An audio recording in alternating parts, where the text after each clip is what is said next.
कैसा होगा अगर मशीन्स यानी रोबोट्स आपके सारे काम आपके इच्छानुसार पूरा कर सके, आपके लिए आपके प्यारे प्यारे कुत्तों का देखभाल रखे, हमारे सारे मेहनत वाले कामों को आसानी से कर सके। कितना अच्छा होगा ना अगर रोबोट्स मशीन्स हम इंसानों जैसे ही सोच सके, चीज़ों को समझ सके। अगर इन कंप्यूटर्स में भी हमारे जैसे समझ हो तो ये किसी भी काम को हमारे जैसे निपुणता के साथ पूरा कर सकते हैं, या शायद ये हमसे भी ज़्यादा बेहतर होंगे। परंतु क्या इन मशीन्स के पास भी समझ है? क्या ये हमारी तरह चीज़ों को समझने के काबिल है? फिलहाल तो नहीं, लेकिन हाँ, हम इंसानों ने एक ऐसे प्रोग्राम को डेवलप कर लिया है जो वाकई में हमारी तरह सोच सकता है, समझ सकता है और डिसीजंस ले सकता है। इस सिस्टम को हम artificial intelligence, in short AI कहते हैं। और कई बड़े बड़े कंपनीज जैसे Google, Facebook, Amazon artificial intelligence को और बेहतर बनाने में लगी हुई है ताकि ये हमारे कामों को और आसान बना सके। आप अमेजॉन के एलेक्सा, एप्पल के सिरी तथा गूगल असिस्टेंट से वाकिफ़ होंगे। ये भी एक प्रकार के आर्टिफिशियल इंटेलिजेंस है जो वाकई में हमें कई सारी सुविधाएं मुहैया कराती है। कई साइंटिस्ट मानते हैं कि आर्टिफिशियल इंटेलिजेंस हमारे लिए एक वरदान है, पर क्या वाकई में ये हमारे लिए एक वरदान है? क्या आर्टिफिशियल इंटेलिजेंस हम ह्यूमंस के लिए एक महान खोज है? तो गाइज, मैं हूँ कौशिक। आइए शुरू करते हैं आज के इस एपिसोड को। साल 2017 की शुरुआत में फेसबुक के रिसर्चर्स एक नए प्रोग्राम AI चैटबॉट पर काम कर रहे थे। इस प्रोग्राम को एक तरह से इंसानों के साथ बातचीत करने के लिए बनाया जा रहा था, लेकिन जब इस प्रोग्राम के एक रिसर्चर के दिमाग में ऐसे दो AI चैटबॉट्स को आपस में बातचीत कराने का ख्याल आया और जब उन्होंने ऐसा किया तब कुछ ऐसा हुआ जो अकाल्पनिक और बहुत ही डरावना था। इन दोनों AI ने अपने खुद का लैंग्वेज इन्वेंट कर लिया जो हम इंसान समझ ही नहीं सकते, और ये अपनी ही भाषा में बात करने लगे। ये दोनों चैटबॉट्स बॉब तथा एलिस इस प्रकार से आपस में बात कर रहे थे। Bob: I can I everything else. Alice: ball have 0 to me to me to me to me to me to me to. Bob: you I everything else. Alice: ball have a balls to me to me to me to me to me to me. Researchers को इसके बारे में कोई idea नहीं था कि ये आपस में क्या बात कर रहे थे। हालांकि इस प्रोग्राम को बाद में फेसबुक द्वारा बंद कर दिया गया क्योंकि फेसबुक के अनुसार ये प्रोग्राम फेलियर साबित हुआ। लेकिन हम लगातार आर्टिफिशियल इंटेलिजेंस को और बेहतर बना रहे हैं। साल दर साल हमारे कंप्यूटिंग पावर और एडवांस हो रहे हैं। जल्द ही हम अपने इस खोज में चरम सीमा तक पहुंच जाएंगे। क्या होगा तब जब ये आर्टिफिशियल इंटेलिजेंस पूरी तरह डेवलप हो जाएंगे, जब ये हमसे भी ज़्यादा समझदार बन जाएंगे? क्या आर्टिफिशियल इंटेलिजेंस दुनिया पर कब्जा कर लेंगे? और क्या ऐसा हमारे ही जीवन काल में होने वाला है? आर्टिफिशियल इंटेलिजेंस कंप्यूटर्स के लिए हम इंसानों के लेवल पर सोचने की क्षमता, या शायद हमसे भी आगे की और खुद की प्रतिकृति बनाने तथा सेल्फ इम्प्रूव करने की क्षमता है। ये कोई भविष्य में होने वाली एक सोच मात्र नहीं है, बल्कि ये तो अभी, जी हाँ, अभी वर्तमान में ही हो रहा है। ये हमारा भविष्य नहीं, यह हमारा वर्तमान बन रहा है। हम में से अधिकतर लोग तो ये जानते भी नहीं होंगे कि पिछले 5 सालों में AI सिस्टम्स कितनी तेज़ी से इम्प्रूव कर रही है और इसकी तेज़ी में लगातार इजाफा हो रहा है।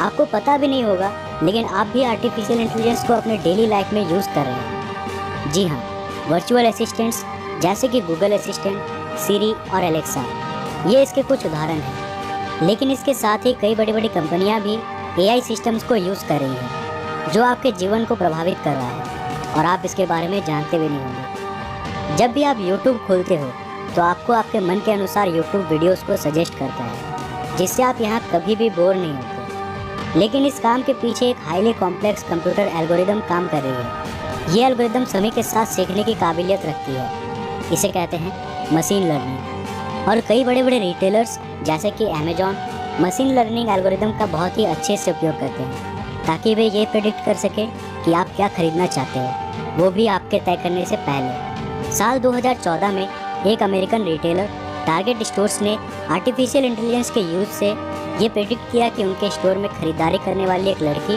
प्रेग्नेंट है, और ये बात उस लड़की के घर वालों को भी नहीं पता था, और यहाँ तक कि वो लड़की भी इस बारे में श्योर नहीं थी। केवल उस लड़की के खरीदारी में एक छोटे से बदलाव के जरिए उस AI ने इसे प्रेडिक्ट कर दिया था। वाकई में कमाल है ना।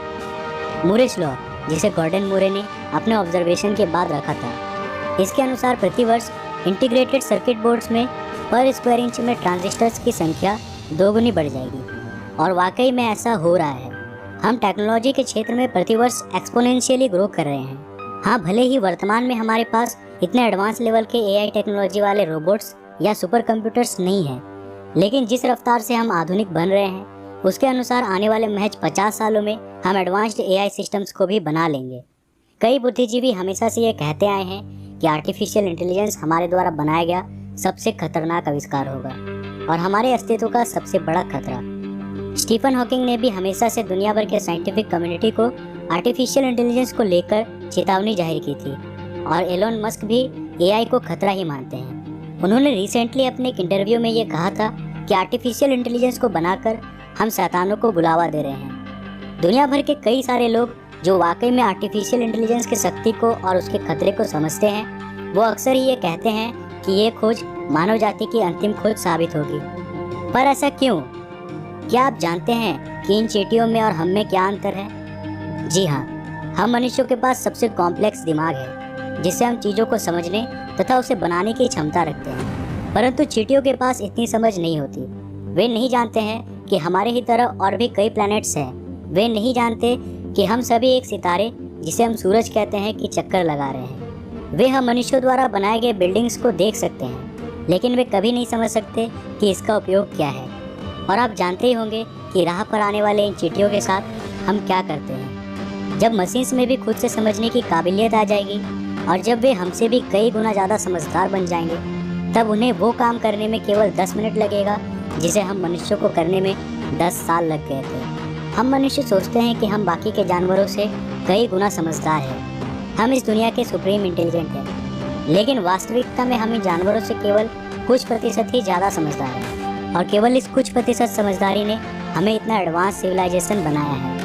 अगर हम जानवरों को उनके बुद्धि के अनुसार 1 से लेकर 1000 तक के एक ग्राफ में रखें, तो अगर नंबर 1 पे ये चूहा होगा तो नंबर 4 पर होंगे ये चिंपैंजीज और नंबर 8 पे होंगे डॉल्फिन्स, और उसके बाद इस दुनिया में अब तक के सबसे बुद्धिमान जानवर यानी हम मनुष्य होंगे नंबर 10 पर। जी हाँ, केवल नंबर 10 पे। और वहीं एक सुपर इंटेलिजेंट एआई होगी नंबर 1000 पर। आप समझ सकते हैं कि वे हमसे कितने करोड़ गुना ज़्यादा समझदार होंगे। मानव मस्तिष्क इस ब्रह्मांड की सबसे कॉम्प्लेक्स चीज़ है, लेकिन फिर भी हमारे दिमाग का एक लिमिट है। इनमें भी केवल तय मात्रा में न्यूरॉन्स होते हैं, लेकिन एक आर्टिफिशियल इंटेलिजेंस की कोई सीमा नहीं होगी। भले ही वर्तमान में हमारे कंप्यूटर सिस्टम्स उतने तेज नहीं हैं, लेकिन जब वो वक्त आएगा, जो कि बहुत ही जल्द आने वाला है, और वो वक्त आएगा ज़रूर, क्योंकि हम टेक्नोलॉजी के क्षेत्र में एक्सपोनेंशियली ग्रो कर रहे हैं। उस समय इन एआई सिस्टम के पास कोई सीमा नहीं होगी। वे पूरी तरह से असीमित कंप्यूटिंग पावर का इस्तेमाल कर सकेंगे, और चूंकि सॉफ्टवेयर भी प्रकाश की गति से ट्रैवल कर सकती है, इसलिए इन आर्टिफिशियल इंटेलिजेंस का वास्तव में कोई सीमा नहीं होगा, कोई अंतिम सीमा नहीं। ये पावरफुल से पावरफुल बनते जाएंगे और साथ ही अपने समझ से ये ऐसे हार्डवेयर्स को भी डेवलप कर लेंगे जो हमारी रचना से ज़्यादा तेज, कॉम्पैक्ट और पावरफुल होगा। वे हमारे लिए एक तरह से भगवान बन चुके होंगे। वे जो चाहेंगे वो कर पाएंगे। हम बुद्धि के मामले में तो उनके आसपास भी नहीं होंगे।